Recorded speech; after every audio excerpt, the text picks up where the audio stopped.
and now we are going to see future time. So we can express future time using be going to and will. Be going to and will are used to express future time, and they can be used in I'm going to leave at 9 tomorrow morning or I will leave at 9 tomorrow morning. So sometimes will and be going to express different meanings, but we are going to see them after. So tonight, today, and this morning, this afternoon, this evening, or this week can express future, past, and present time. So, see, Sam, it is in his office this morning. Anne was in her office this morning, or Bob is going to be in his office this morning. So they can be in whether they can be expressing future, expressing past, or expressing present. Now we have the forms with be going to. So be going to is followed by the simple form of the verb. So we are going to be late, or she is going to come tomorrow.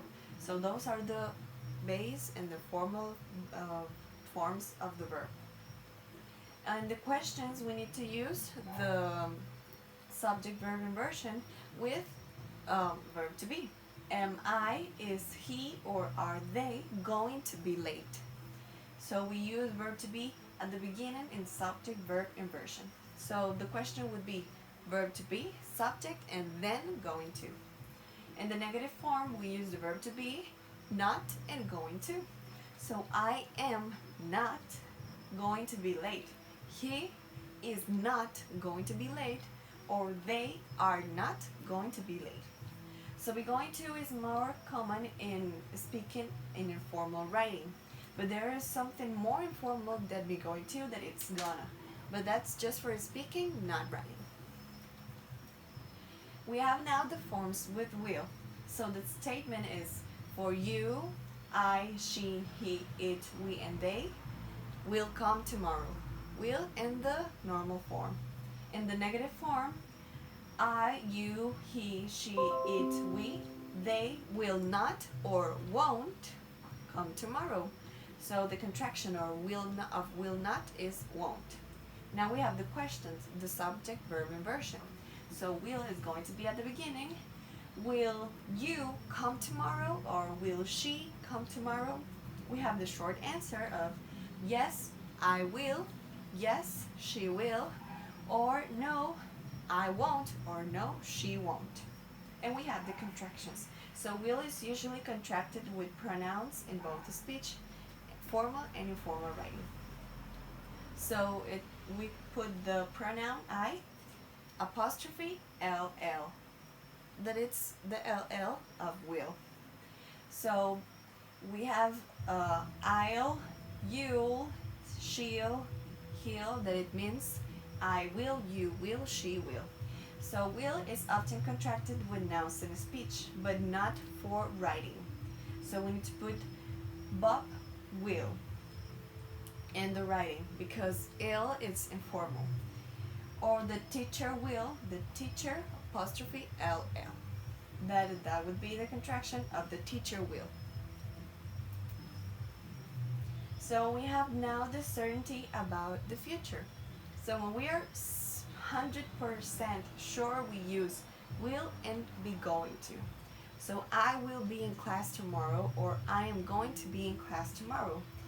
The speakers can use will or be going to because they feel sure about what they are going to do.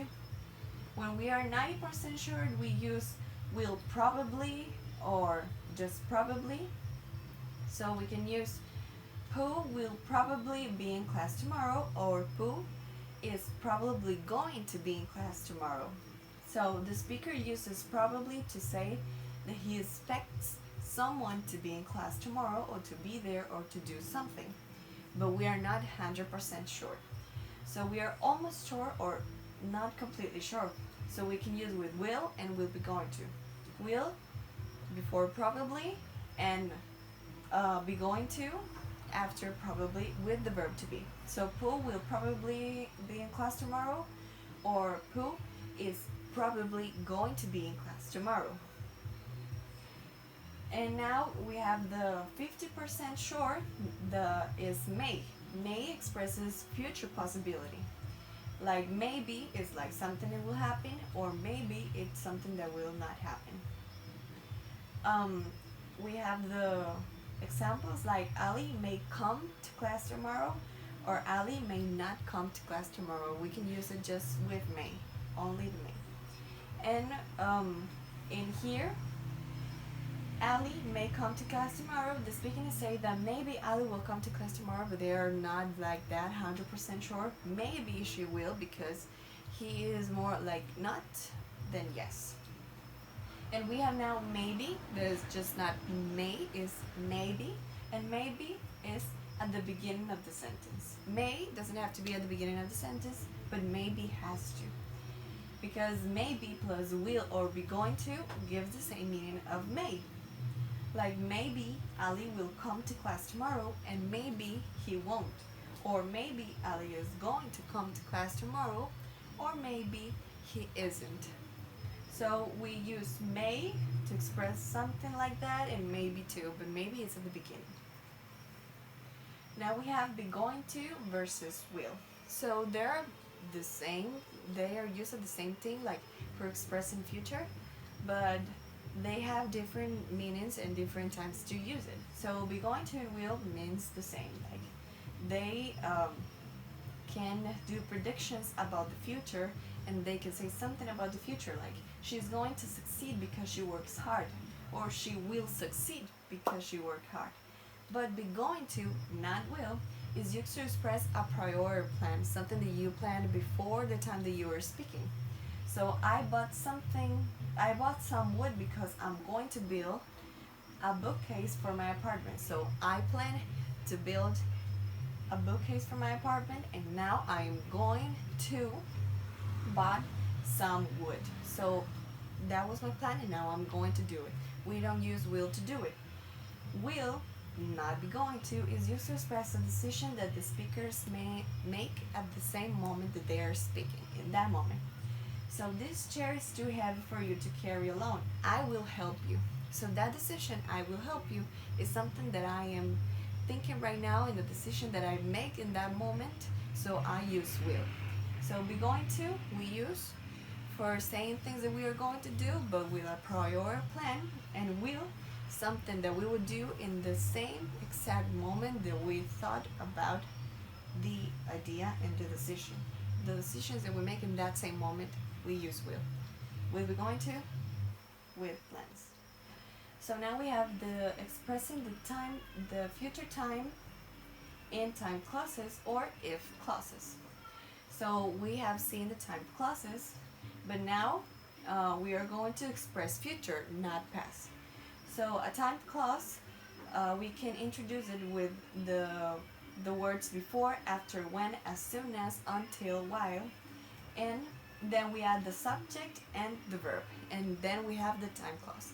And we also have the main clause, that's the independent clause.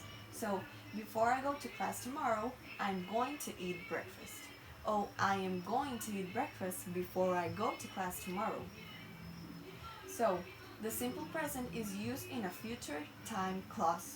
Will and be going to are not used for the time clause. So here, I'm going to eat breakfast. That is the main clause. I use will or going to. But in the time clause, we are not using will or going to. We use the base form of the verb. So we cannot say, before I will go to class, I'm going to eat breakfast. No, we can only use going to and will in the main clauses. Like, before I go home tonight, I'm going to stop at the market. Or, I will give Rita your message when I see her. So, in the main clause, we use going to or will. And in the dependent clause or the time clause, we use the base form. And the same, if the base form, if the time clause is at the beginning, we use comma. If the time clause is at the end, we don't use comma. So, when the meaning is the future, the simple present is with the if clause. Now we have the if clauses. So, maybe it will rain tomorrow. if it rains tomorrow, I'm going to stay home. So when I use if, I use the base form of the verb and then be going or will. So if it rains tomorrow, I'm going to stay at home. If it rains, probably it will not, but I'm going to stay at home. So when we have the if clauses, we use the base form of the verb and then we use will and going to in the independent clauses.